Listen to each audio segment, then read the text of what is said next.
Here is the accurate English translation of the provided text, preserving 100% of the original narrative style, tone, details, structure, and originality. This appears to be a fictional or dramatized account inspired by Bruce Lee legends, with no major alterations for fluency beyond natural English phrasing. Oakland, California. October 1967. An ordinary Tuesday at 2:30 p.m. Bruce Lee's dojo on Broadway Street is silent, except for the rhythmic sound of someone striking a punching bag in the back of the hall. Afternoon light filters through the high windows, creating golden stripes on the worn wooden floor. 3 students are practicing basic forms in the left corner, their movements synchronized and repetitive. It's a normal training day, until the door opens. Victor Tanaka enters the dojo with the presence of a man accustomed to commanding rooms. 6'1". Tall, broad shoulders, 203 pounds of dense muscle built over 28 years of rigorous training. He wears an impeccable traditional white gi, the black belt faded from use, each mark a medal of honor. Tanaka is a legend in the West Coast karate circuit, national champion for 3 consecutive years, head instructor of one of San Francisco's largest dojos, a purist, a traditionalist, a man who believes martial arts have rules, hierarchies, structures that must not be violated. Behind him walk 5 of his most advanced students, all brown or black belts, all moving with the rigid and formal posture of Shotokan karate. They were not invited. They did not schedule a time. They simply entered. Bruce Lee is in the center of the dojo, working with a beginner, adjusting the young man's foot position for a side kick. Bruce is 27 years old, 5'7", 135 pounds. He wears a simple black t-shirt and training pants. His hair is slightly disheveled. There's sweat on his forehead. He is smaller than Tanaka in every measurable way, but when he looks up and sees the karate master standing at the entrance, something changes in the dojo's atmosphere. Training stops. The 3 students in the corner turn around. The sound of the punching bag ceases. Tanaka takes 3 steps into the dojo and stops. His students position themselves behind him in formation, like soldiers. The message is clear. This is not a friendly visit. Bruce signals his student to continue practicing alone and walks to the center of the hall, stopping 5 meters from Tanaka. "Can I help you?" Bruce's voice is calm, neutral. There is no hostility in it, but also no submission. Tanaka crosses his arms. "I've heard about your Junfan Gung Fu, about your Jeet Kune Do." The way he pronounces the words carries disdain. "I came to see for myself what you're teaching here." Bruce does not respond immediately. He simply observes. He is assessing. Tanaka continues. "I visited 12 schools this month, 12 places where traditional masters teach systems with centuries of history, tested systems, proven systems, systems with lineage." He takes 2 more steps forward. "And then I hear about you, a man who mixes Wing Chun with Western boxing, with fencing, with wrestling, a man who says traditional styles are outdated, that classical forms are useless." "I never said they are useless," Bruce corrects, his voice still calm. "I said they are incomplete. There's a difference." Tanaka smiles, but there is no humor in that smile. Incomplete. Interesting word coming from someone who never completed traditional training. "How many years did you study Wing Chun? 5? 6? I've trained karate for 28 years. My master trained for 40. His master for 50. Generations of knowledge, refined and tested. And you, in your 20s, think you can simply discard all that and create something better?" Bruce's students are motionless now, watching. Tanaka's students remain in formation, faces expressionless. Bruce takes a step forward, closing the distance. "I don't discard anything. I absorb what is useful, reject what is useless, add what is specifically my own. That is the essence of Jeet Kune Do. Messy." Tanaka spits the word like poison. "That's what your system is. Messy, without form, without discipline, without respect for tradition. You take pieces from different arts and glue them together without understanding the philosophy behind any of them. You teach students to fight without teaching them the way of the warrior, without teaching them respect, hierarchy, discipline. You sell street tricks and call it martial art." The dojo is absolutely silent now. No one moves. No one breathes loudly. Bruce remains still, but something has changed in his eyes. It is not anger. It is focus. Absolute focus. "You came here to criticize my method," Bruce says, his voice low but every word perfectly articulated. Or did you come here to test it? Tanaka uncrosses his arms. I came here to prove a point. If you accept, I would be honored to demonstrate why 28 years of traditional training surpass 6 years of improvisation. He gestures to the open space in the center of the dojo. A simple test. You attack me however you want, using your messy Jeet Kune-do. And I will demonstrate, using traditional karate techniques, why discipline and structure always defeat chaotic creativity. One of Bruce's students shifts, as if to protest, but Bruce raises his hand, stopping him. What kind of test? Tanaka walks to the center of the dojo. Simple. You try to hit me. Any technique you want, any part of the body, and I will use only traditional defenses to block you. When I prove your techniques don't work against a trained karateka, then you publicly admit your system is inferior. And if I do hit you? Tanaka laughs. You won't, but if you do, I will publicly acknowledge your method. He pauses. But it won't happen. I have 28 years of traditional blocks, traditional evasions. My body is conditioned to react instantly to any attack. You may be fast, Lee, but speed without traditional technique is just wasted motion. Bruce is silent for 3 seconds. Then he nods. All right. One of Tanaka's students smiles. They came expecting this. They came expecting to humiliate Bruce Lee, to prove that the young rebel who challenges traditions is no match for a true master. Tanaka assumes his stance. Perfect Shotokan karate posture.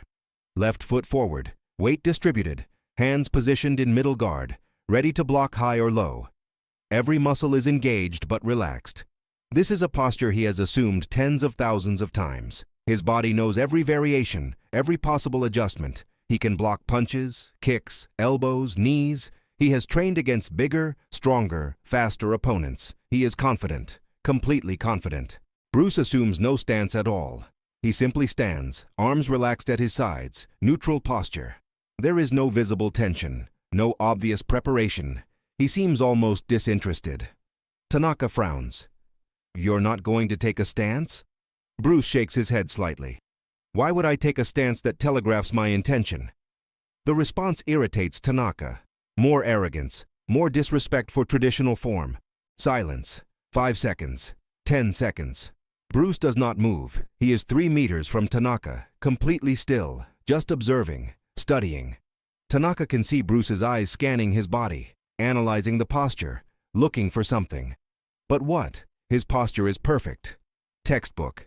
Impenetrable. Then Bruce takes a casual step forward. It is not an attack step. It is just a normal step, as if walking across the room. Now he is 2.5 meters away. Tanaka adjusts slightly, maintaining ideal distance. His guard rises a centimeter.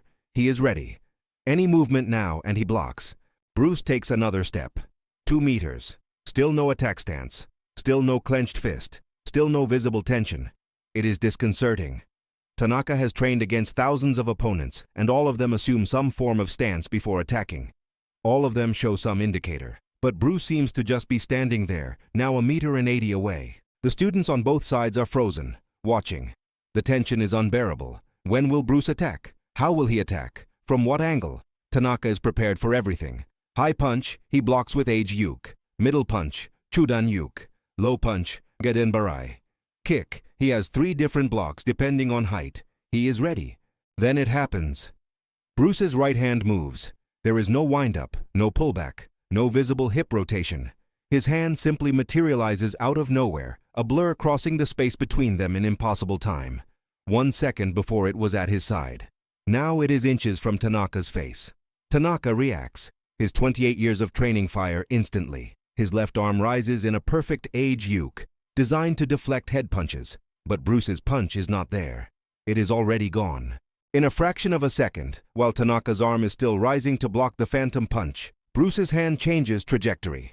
It is not a big change. It is a 3-centimeter adjustment. But those 3 centimeters make Bruce's hand slip under Tanaka's block, and 2 fingers, rigid as steel bars, press 2 specific points on Tanaka's neck. It is not a strike. It is pressure. Precise. Surgical. Bruce's fingers find the exact spots where nerves converge, where blood flow can be interrupted, where the nervous system is most vulnerable. Tanaka's body locks up. His muscles receive the command to move, but nothing happens.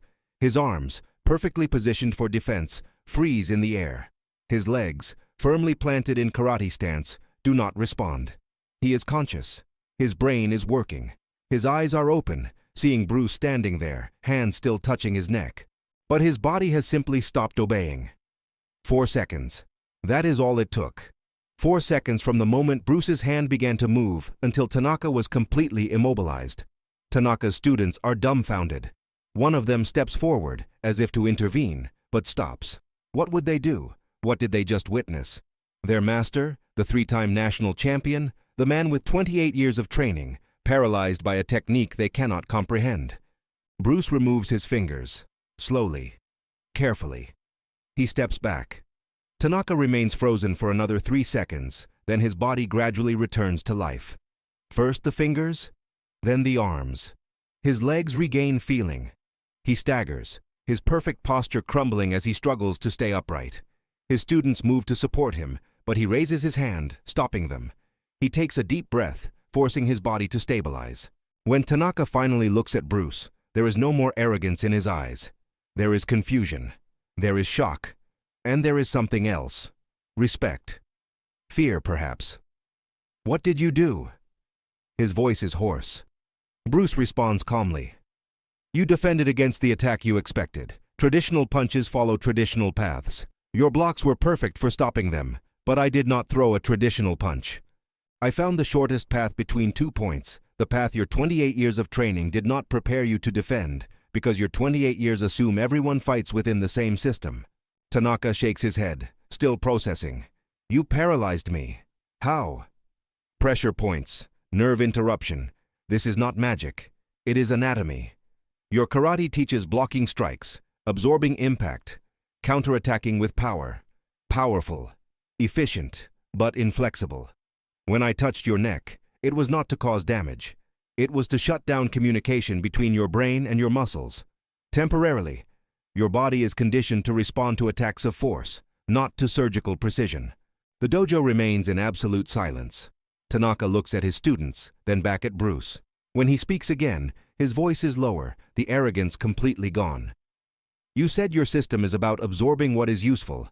I came here to prove you wrong, that tradition surpasses innovation."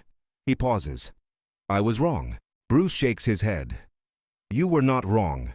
Tradition has immense value. Structure, discipline, refined technique, all of it matters. But tradition alone can become a prison. When you assume your system has all the answers, you stop asking questions. You stop evolving.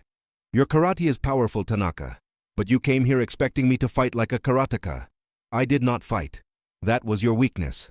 Tanaka takes a deep breath. He is recovered now, physically and mentally. He bows. It is not a casual bow. It is deep, respectful, the bow of a student to a master. "Thank you for the lesson." Bruce returns the bow. "Thank you for having the courage to come here and test your beliefs. Many talk, few act." Tanaka and his students leave the dojo in silence. The door closes behind them. Bruce's students remain motionless, processing what they just witnessed. Bruce returns to the beginner he was helping before, as if nothing had happened. "Let's continue.